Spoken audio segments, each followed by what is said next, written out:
ಇಂದಿನ ವಿಡಿಯೋ ನವರಾತ್ರಿಯ 5ನೇ ದಿನದ ಮಹತ್ವ ಮತ್ತು ದೇವಿ ದುರ್ಗೆಯ 5ನೇ ರೂಪವಾದ ದೇವಿ ಸ್ಕಂದ ಮಾತೆಯನ್ನು ಪೂಜಿಸುವುದರ ಮಹತ್ವದ ಬಗ್ಗೆ. ದೇವಿ ಸ್ಕಂದ ಮಾತಳನ್ನು ನವರಾತ್ರಿಯ 5ನೇ ದಿನದಂದು ಪೂಜಿಸಲಾಗುತ್ತದೆ. ಅವಳನ್ನು ಸ್ಕಂದ ದೇವಿ ಅಥವಾ ಕಾರ್ತಿಕೇಯನ ತಾಯಿ ಎಂದು ಕರೆಯಲಾಗುತ್ತದೆ. ಅವಳನ್ನು 4 ತೋಳುಗಳ ದೇವತೆಯಾಗಿ ಚಿತ್ರಿಸಲಾಗಿದೆ.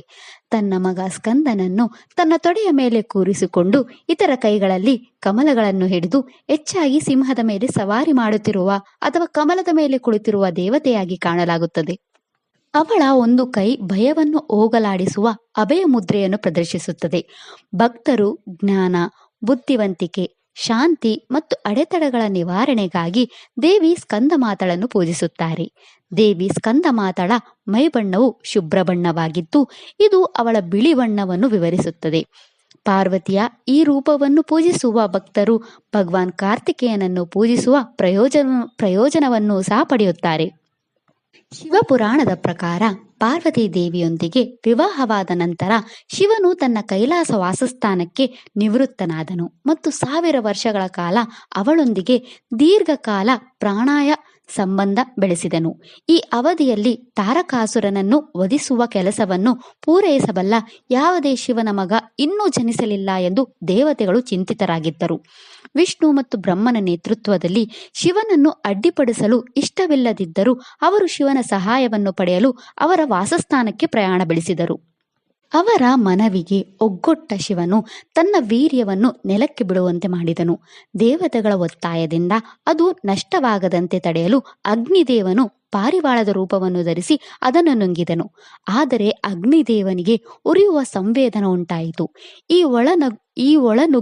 ನುಗ್ಗುವಿಕೆಯಿಂದ ಅಸಮಾಧಾನಗೊಂಡ ಪಾರ್ವತೀ ದೇವಿಯು ದೇವತೆಗಳನ್ನು ಗದರಿಸಿ ಅವರ ಮೇಲೆ ಸ್ವಾರ್ಥದ ಆರೋಪ ಹೊರಿಸಿ ಅವರ ಕೃತ್ಯಗಳು ತನ್ನ ಗಂಡನೊಂದಿಗಿನ ತನ್ನ ಒಕ್ಕೂಟಕ್ಕೆ ಅಡ್ಡಿಯುಂಟು ಮಾಡಿದೆ ಎಂದು ಹೇಳಿದಳು. ಶಿವನ ಸೂಚನೆಗಳನ್ನು ಅನುಸರಿಸಿ ಅಗ್ನಿದೇವನು 6 ಋಷಿಗಳ 6 ಪತ್ನಿಯರ ಕೃತಿಕೆಗಳಾದ ಬೆಳಗ್ಗಿನ ಸ್ನಾನದಲ್ಲಿ ವೀರ್ಯವನ್ನು ಶೇಖರಿಸಿದನು. ಆ ಋಷಿಗಳ ಪತ್ನಿಯರು ಗರ್ಭಿಣಿಯಾದರು. ಆದರೆ ಅಗ್ನಿತಾಪದ ಕಾರಣದಿಂದಾಗಿ ಅವರು ವೀರ್ಯವನ್ನು ಭ್ರೂಣವಾಗಿ ಹೊರಹಾಕಿದರು. ಅದು ಗಂಗಾ ನದಿಯಿಂದ ಶೇಖರಿಸಲ್ಪಟ್ಟಿತ್ತು. ಈ 6 ಭ್ರೂಣಗಳಿಂದ ಕಾರ್ತಿಕೇಯನು ಮಾರ್ಗಶಿರ ಮಾಸದ 6ನೇ ದಿನದಂದು ಜನಿಸಿದನು. ದೇವಿ ಪಾರ್ವತಿ ಮಗುವಿಗೆ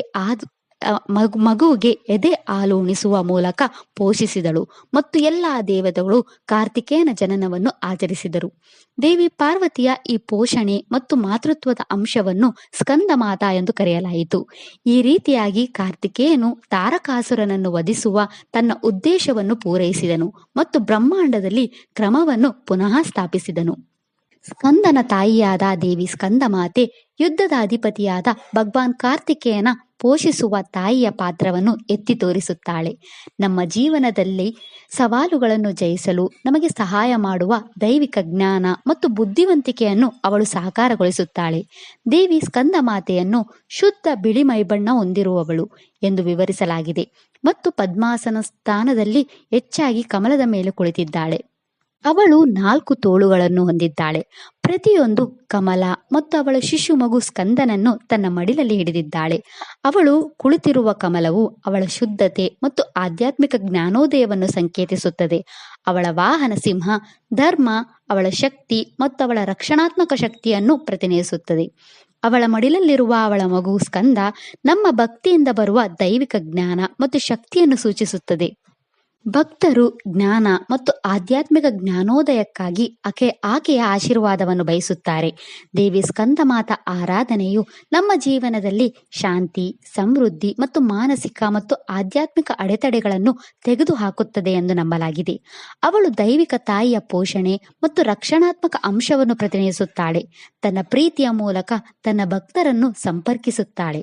ದೇವಿ ಸ್ಕಂದ ಮಾತಾ ಕೇವಲ ತಾಯಿಯಾಗಿರುವುದಕ್ಕಾಗಿ ಮಾತ್ರವಲ್ಲದೆ ಶಕ್ತಿ ಮತ್ತು ರಕ್ಷಣೆಯ ಪ್ರತಿನಿಧಿಯಾಗಿರುವುದರಿಂದಲೂ ಪ್ರಾಮುಖ್ಯತೆಯನ್ನು ಹೊಂದಿದ್ದಾಳೆ. ದೇವಿ ಸ್ಕಂದ ಮಾತಾ ಕುಟುಂಬದೊಳಗೆ ಶಾಂತಿ ಮತ್ತು ಐಕ್ಯತೆಯನ್ನು ತರುತ್ತಾಳೆ. ಕುಟುಂಬದ ಎಲ್ಲ ಸದಸ್ಯರ ಯೋಗಕ್ಷೇಮವನ್ನು ಖಚಿತಪಡಿಸುತ್ತಾಳೆ. ಹಿಂದೂ ಪುರಾಣಗಳಲ್ಲಿ ದೇವಿ ಸ್ಕಂದ ಮಾತೆ ತಾಯಿಯ ಪ್ರೀತಿಯನ್ನು ಪ್ರತಿನಿಧಿಸುತ್ತಾಳೆ ಮತ್ತು ಮಾತೃತ್ವದ ಸಾರಾಂಶವೆಂದು ಪರಿಗಣಿಸಲಾಗಿದೆ. ಅವಳು ತನ್ನ ಭಕ್ತರಿಗೆ ಬುದ್ಧಿವಂತಿಕೆ, ಸಮೃದ್ಧಿ ಮತ್ತು ನಕಾರಾತ್ಮಕತೆಯಿಂದ ರಕ್ಷಣೆ ನೀಡುತ್ತಾಳೆ. ಅವಳು ನಮ್ಮ ಮನಸ್ಸಿನಲ್ಲಿರುವ ಎಲ್ಲ ಅಡೆತಡೆಗಳನ್ನು ತೆಗೆದುಹಾಕುತ್ತಾಳೆ. ಅವಳು ನಮ್ಮ ಮನಸ್ಸನ್ನು ಶಾಂತಗೊಳಿಸುತ್ತಾಳೆ ಮತ್ತು ಭಕ್ತರನ್ನು ಮೋಕ್ಷದ ಕಡೆಗೆ ಕರೆದೊಯ್ಯುತ್ತಾಳೆ. ಅವಳು ನಮ್ಮ ಮನಸ್ಸಿನ ಕಲ್ಮಶಗಳನ್ನು ತೆಗೆದುಹಾಕುತ್ತಾಳೆ ಮತ್ತು ಭಕ್ತರಿಗೆ ಬುದ್ಧಿವಂತಿಕೆ, ಆಲೋಚನೆಗಳ ಸ್ಪಷ್ಟತೆ, ನಿರ್ಧಾರ ತೆಗೆದುಕೊಳ್ಳುವಲ್ಲಿ ಸ್ಪಷ್ಟತೆ, ಸಮೃದ್ಧಿ ಮತ್ತು ಶಾಂತಿಯನ್ನು ನೀಡುತ್ತಾಳೆ. 5ನೇ ದಿನ ನವರಾತ್ರಿಯಂದು ದೇವಿ ಸ್ಕಂದ ಮಾತೆಗೆ ಬಾಳೆಹಣ್ಣುಗಳನ್ನು ಅರ್ಪಿಸಲಾಗುತ್ತದೆ. ಬಾಳೆಹಣ್ಣುಗಳು ಉತ್ತಮ ಆರೋಗ್ಯ, ಸಮೃದ್ಧಿ ಮತ್ತು ನಮ್ಮ ಯೋಗಕ್ಷೇಮದ ಸಂಕೇತವಾಗಿದೆ. ಬಾಳೆಹಣ್ಣುಗಳನ್ನು ಅರ್ಪಿಸುವುದು ಉತ್ತಮ ಆರೋಗ್ಯ, ಸಮೃದ್ಧಿ ಮತ್ತು ಜೀವನದ ಸಮಸ್ಯೆಗಳಿಂದ ವಿಮೋಚನೆಯನ್ನು ಸಂಕೇತಿಸುತ್ತದೆ. ಇದರ ಜೊತೆಗೆ ದೇವಿ ಸ್ಕಂದ ಮಾತೆಗೆ ಗುಲಾಬಿ ಹೂವುಗಳನ್ನು ಅರ್ಪಿಸಲಾಗುತ್ತದೆ. ಗುಲಾಬಿ ಹೂವುಗಳು ಅವಳ ದಯೆಯ ಉಪಸ್ಥಿತಿಯ ಸುಂದರ ನಿರೂಪಣೆಯಾಗಿದ್ದು, ಗುಲಾಬಿ ಹೂವುಗಳನ್ನು ಅವಳ ಭಕ್ತಿಯಲ್ಲಿ ವಿಶೇಷವಾಗಿ ಮೌಲ್ಯಯುತವಾಗಿ ಕಾಣಲಾಗುತ್ತದೆ. ದೇವಿ ಸ್ಕಂದ ಮಾತೆಯು ಶುದ್ಧತೆ ಮತ್ತು ಸ್ಪಷ್ಟತೆಯನ್ನು ಸಂಕೇತಿಸುವ ವಿಶುದ್ಧ ಚಕ್ರದೊಂದಿಗೆ ಸಂಬಂಧ ಹೊಂದಿದ್ದಾಳೆ. ದೇವಿ ಸ್ಕಂದ ಮಾತಾ ನಮ್ಮ ಒತ್ತಡ ಮತ್ತು ನಮ್ಮ ನೋವುಗಳನ್ನು ನಿವಾರಿಸುತ್ತಾಳೆ ಎಂದು ನಂಬಲಾಗಿದೆ. ಆಕೆಯನ್ನು ಮಾತೃತ್ವ, ಪ್ರೀತಿ ಮತ್ತು ಸಹಾನುಭೂತಿಯ ಸಾಕಾರ ರೂಪವೆಂದು ಪರಿಗಣಿಸಲಾಗುತ್ತದೆ. ವಿಶುದ್ಧ ಚಕ್ರವು ನಮ್ಮ ದೇಹದಲ್ಲಿನ 5ನೇ ಶಕ್ತಿ ಕೇಂದ್ರವಾಗಿದೆ. ಇದು ನಮ್ಮ ಸಂವಹನ, ಸ್ವಯಂ ಅಭಿವ್ಯಕ್ತಿ, ಸತ್ಯ, ಸೃಜನಶೀಲತೆ ಮತ್ತು ದೃಢಕಾರಣದೊಂದಿಗೆ ಸಂಬಂಧ ಹೊಂದಿದೆ. ಸಮತೋಲನಗೊಂಡಾಗ ಅದು ಸ್ಪಷ್ಟ ಸಂವಹನ ಮತ್ತು ಆಲಿಸುವಿಕೆಯನ್ನು ಬೆಳೆಸುತ್ತದೆ.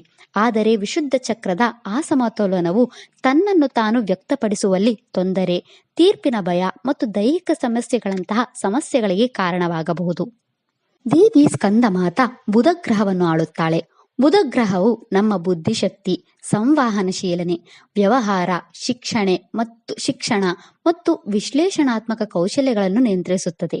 ಅವಳು ಬುಧ ಗ್ರಹದೊಂದಿಗೆ ಸಂಬಂಧ ಹೊಂದಿರುವುದರಿಂದ ದೇವಿ ಸ್ಕಂದ ಮಾತೆಗೆ ಪ್ರಾರ್ಥಿಸುವುದು ನಮ್ಮ ಬೌದ್ಧಿಕ ಸಾಮರ್ಥ್ಯಗಳನ್ನು ಹೆಚ್ಚಿಸಲು, ಮಾತು ಮತ್ತು ಸಂವಹನ ಕೌಶಲ್ಯಗಳನ್ನು ಸುಧಾರಿಸಲು ಮತ್ತು ನಮಗೆ ಮಾನಸಿಕ ಸ್ಪಷ್ಟತೆಯನ್ನು ಒದಗಿಸಲು ಸಹಾಯ ಮಾಡುತ್ತದೆ. ನಮ್ಮ ಜನ್ಮಕುಂಡಲಿಯಲ್ಲಿ ಬಲವಾದ ಬುದ್ಧನು ಉತ್ತಮ ಸಂವಹನ ಮತ್ತು ವ್ಯವಹಾರದೊಂದಿಗೆ ಸಂಬಂಧ ಹೊಂದಿದ್ದಾನೆ.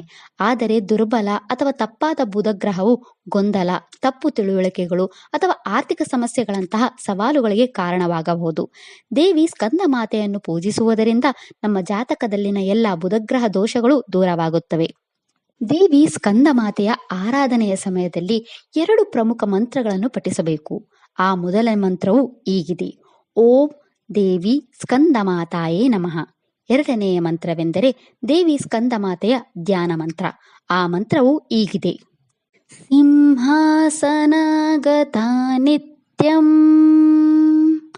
ಪದ್ಮಂಚಿತ್ತಕರತ್ವಯಾ ಶುಭದಾಸ್ತು ಸದಾ ದೇವಿ ಸ್ಕಂದ ಮಾತಾ ಯಶಸ್ವಿನಿ. ದೇವಿ ಸ್ಕಂದ ಮಾತಾ ಮಂತ್ರಗಳನ್ನು ಭಕ್ತಿಯಿಂದ ಪಠಿಸುವುದರಿಂದ ನಾವು ಆಕೆಯ ದೈವಿಕ ಶಕ್ತಿಯೊಂದಿಗೆ ಸಂಪರ್ಕ ಸಾಧಿಸಲು, ಶಾಂತಿ, ರಕ್ಷಣೆ ಮತ್ತು ಸ್ಪಷ್ಟತೆಗಾಗಿ ಆಕೆಯ ಆಶೀರ್ವಾದವನ್ನು ಪಡೆಯಲು ಸಹಾಯವಾಗುತ್ತದೆ. ಆಕೆಯ ಮಂತ್ರಗಳು ನಮ್ಮ ಸಂವಹನವನ್ನು ಸುಧಾರಿಸಲು, ನಮ್ಮ ತಪ್ಪು ಗ್ರಹಿಕೆಯನ್ನು ತೊಡೆದುಹಾಕಲು ಮತ್ತು ನಮ್ಮ ಮಕ್ಕಳ ಯೋಗಕ್ಷೇಮವನ್ನು ಖಚಿತಪಡಿಸಿಕೊಳ್ಳಲು ವಿಶೇಷವಾಗಿ ಶಕ್ತಿಶಾಲಿಯಾಗಿವೆ. ಇದಿಷ್ಟು ನವರಾತ್ರಿಯ 5ನೇ ದಿನದ ಮಹತ್ವ ಮತ್ತು ದೇವಿ ದುರ್ಗೆಯ 5ನೇ ರೂಪವಾದ ದೇವಿ ಸ್ಕಂದ ಮಾತೆಯನ್ನು ಪೂಜಿಸುವುದರ ಮಹತ್ವದ ಬಗ್ಗೆ. ಓಂ ದೇವಿ ಸ್ಕಂದ ಮಾತಾಯೇ ನಮಃ. ಈ ವಿಡಿಯೋ ಇಷ್ಟ ಆದರೆ ಲೈಕ್ ಮಾಡಿ, ಶೇರ್ ಮಾಡಿ ಮತ್ತು ಚಾನೆಲ್ ಸಪೋರ್ಟ್ ಮಾಡೋಕೆ ಸಬ್ಸ್ಕ್ರೈಬ್ ಮಾಡಿ. ಧನ್ಯವಾದಗಳು.